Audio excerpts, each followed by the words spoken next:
రోజుల కోర్సు పూర్తి చేస్తే చాలు 100% ప్లేస్మెంట్ సపోర్ట్ తో సాఫ్ట్వేర్ జాబ్ మీ సొంత. వెంటనే కోడ్ జ్ఞాన్ డెస్టినేషన్ ని సంప్రదించండి. నమస్తే, వెల్కమ్ టు సుమన్ టీవీ. నేను మీ సుమన్ టీవీ ఉషా. మాస ఫలాలకు సంబంధించి జనవరి మాసాంతం కనుక మనం చూసుకుంటే కన్యారాశి వారికి అసలు ఏ విధంగా ఉండబోతుంది, ప్రత్యేకించి ఈ రాశి వారు ఏ విషయాల్లో జాగ్రత్తలు వహించాలో ఉమాగారిని అడిగి తెలుసుకుందాం. నమస్తే ఉమాగారు. నమస్తే అమ్మా. చాలా మంది అడుగుతూ ఉంటుంటారు, ఏ మాసానికి ఆ మాసం ప్రత్యేకించి ఈ పనులు చేయాలి, ఈ పనులు చేయకూడదు అంటూ ఉంటారు. దానికంటూ కొన్ని తిథులు వారాలు కూడా బేస్ అయి ఉంటుంటాయి. సో ఓవరాల్గా మనం చూసుకుంటే కన్యారాశి వారికి అసలు ఏ విధంగా ఉండబోతుంది అంటారు? ఈ 2025వ సంవత్సరంలో ప్రతి మాసం మాకు ఎలా ఉండబోతుందో తెలుసుకునే ఆసక్తి, ఆతృత చాలా మందికి ఉంటుంది, ఆ జిజ్ఞాస. అయితే అందులో భాగంగా ఈ జనవరి మాసంలో ఎలా ఉండబోతోంది కన్యారాశి వాళ్ళకి. ఇప్పుడు నేను చెప్పేటువంటి విషయం అంతా కూడా గోచార ఫలితం అండి. కన్యారాశి వాళ్ళకి అంటే మీరు జన్మించినటువంటి జన్మ సమయం ఆధారంగా మీ జాతక చక్రంలో చంద్రుడు కన్యలో ఉన్నాడు కాబట్టి మీది కన్యారాశి అయింది. కాబట్టి ఆ చంద్రుని ఆధారంగా చేసుకుని కన్యారాశి వాళ్ళకి ఎలా ఉండబోతుంది అని చెప్పే ప్రిడిక్షనే గోచార ఫలితము అంటారు. అయితే ఇది కంప్లీట్గా అవుతుందా అంటే మీ జీవితం మీద 40% ప్రభావం చూపుతుంది. మిగిలిన 60% మీ యొక్క ఇండివిజువల్ జాతకం ఉంటుంది. హోరోస్కోప్ అంటాం కదా, D1, D9, D10 అది చూస్తాం కదా, దానికి సంబంధించిన ఫలితాలు 60% మీ మీద ప్రభావం చూపిస్తాయి. ఎంత బాగున్నప్పటికీ ఎంత బాగాలేనప్పటికీ దాన్ని కూడా తప్పనిసరిగా మీరు ఫాలో అవ్వాలి. అప్పుడు మాత్రమే మీకు ఏ డెసిజన్ తీసుకోవాలన్నా, ఏ రకమైనటువంటి దారిలో వెళ్ళాలన్నా అక్కడి నుంచే మీరు నేను సూచించాల్సి వస్తుంది. అయితే ఇంకపోతే కన్యారాశి వాళ్ళకి జనవరి మాసంలో చాలా బాగుందండి.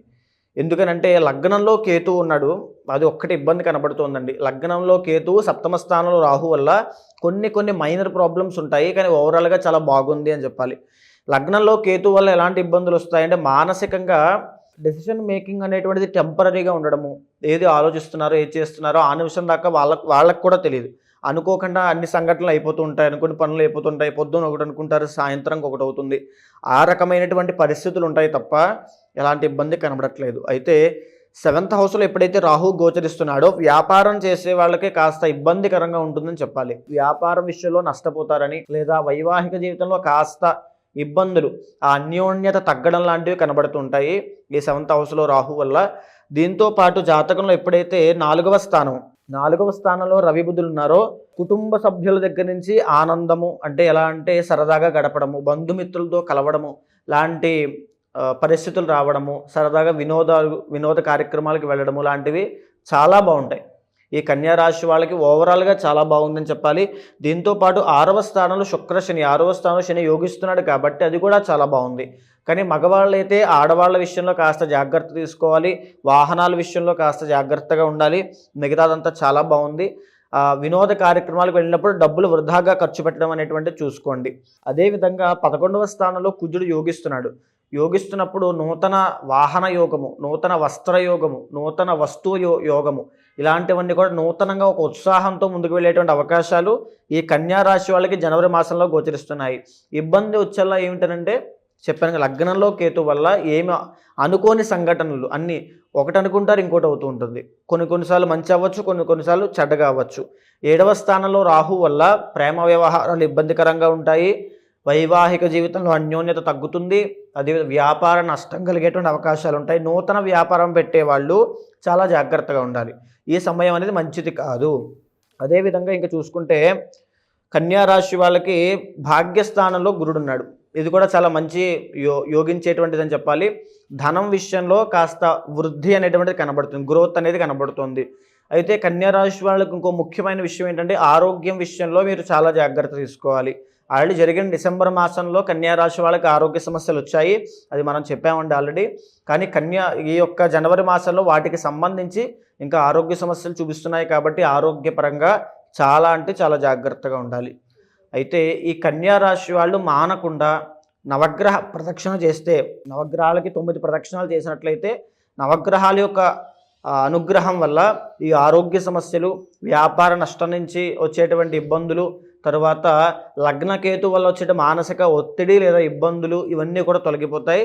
ఆరోగ్య సమస్యల విషయంలో కూడా చాలా బాగుంటుంది. డెఫినెట్గా అండి. సో వీళ్ళకైతే ఆరోగ్య సమస్యలు చాలా ఎక్కువగా కనిపిస్తున్నాయని చాలా చెప్పవచ్చు. ఎక్కువగా ఉంది. దీనికి సంబంధించి ఎవరైనా పరిహార దిశగా అడిగితే మాది ఇప్పుడు కన్యా రాశి అంతర్గత జాతకం చూపించుకోవాలనుకుంటూ ఉన్నాము, దీనికి సంబంధించి రెమెడీస్ కావాలి అనుకున్నా, పూజలు చేయించుకోవాలనుకున్నా, కొంతమందికి కాలసర్ప దోషాలు అంటూ ఉంటారు, కొంతమందికి మ్యారిటల్కి సంబంధించి ఎన్ని సంబంధాలు చూసినా వివాహాలు దగ్గరకు వచ్చినట్టే వచ్చి ఆగిపోతుంటాం మనం చూస్తూ ఉంటుంటాము.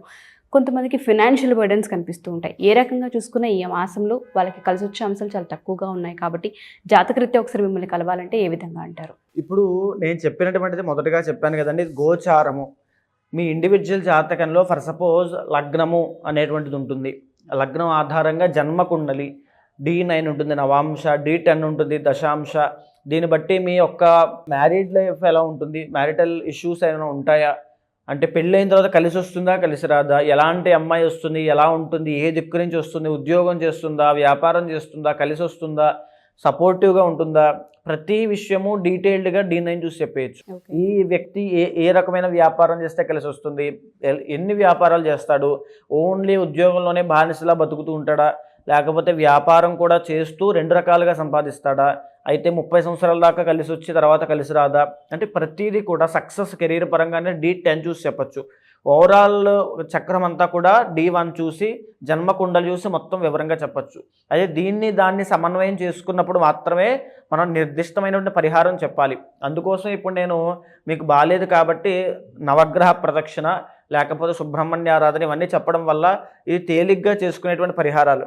ఇవి చెప్పడం వల్ల కాస్త ఉపశమనం కలుగుతుంది. కానీ నిర్దిష్టమైనటువంటి పూజా పరిహారములన్నీ కూడా మీ అంతర్గత జాతకం కూడా చూసిన తరువాత మాత్రమే నేను ఏదైనా సూచిస్తాను. సో ఎవరైనా సరే మా ఈ వీడియో కనుక చూస్తూ ఉంటే ప్రత్యేకించి ఆర్థిక సమస్యలు చాలా ఎక్కువగా కనిపిస్తున్నాయి, అప్పులు పాలయ్యే అవకాశం కూడా ఉంది కాబట్టి సో వ్యాపార నిమిత్తం లేదంటే పిల్లలకి సంబంధించి హెల్త్ ఇష్యూస్ ఏమైనా ఉన్నప్పటికీ కూడా మీరు కనుక ఏదైనా డెసిషన్ తీసుకునే ముందు అంతర్గత జాతకం కూడా కొంత బేస్ అయి ఉంటుంది కాబట్టి సో జాతకం చూపించుకొని పని స్టార్ట్ చేయాలనుకున్నా లేదా పూజలు చేయించుకోవాలి అనుకున్నా లేదా నవగ్రహ దోషాలున్నా కాలసర్ప దోషాలున్నా దానికి తగ్గట్టు పరిహారం కూడా ఉండే అవకాశం ఉంటుంది. ఎవరైనా సరే ఉమాగారితో ఒకవేళ జాతకం చూపించుకోవాలి అనుకుంటే పూజలు చేయించుకోవాలి అనుకుంటే కింద స్క్రోల్ అవుతున్న కాంటాక్ట్ నెంబర్ని కాంటాక్ట్ చేయొచ్చు. Thank you.